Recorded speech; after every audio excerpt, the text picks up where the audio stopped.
Do you also yawn? If yes, then the truth behind it will blow your mind. Brain cooling mechanism. Let me explain how. Look, when our brain gets too hot, we yawn. It works like a natural AC, which helps cool down the brain's temperature. Oxygen booster. When we get tired, our body accumulates more carbon dioxide, making us feel drowsy. But as soon as we yawn, more oxygen enters our system and we suddenly start feeling fresh. Yawning is contagious. And do you know? Yawning is contagious. If you see someone yawning, your chances of yawning increase too.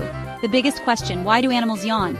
But the real question is, if this is just a reaction of the brain, then why do animals yawn? Yes, I mean dogs, monkeys, even fish yawn. Do they also think, oh man, I'm feeling bored? If you found this interesting, hit the like button, share it with your friends, and don't forget to subscribe for more amazing facts.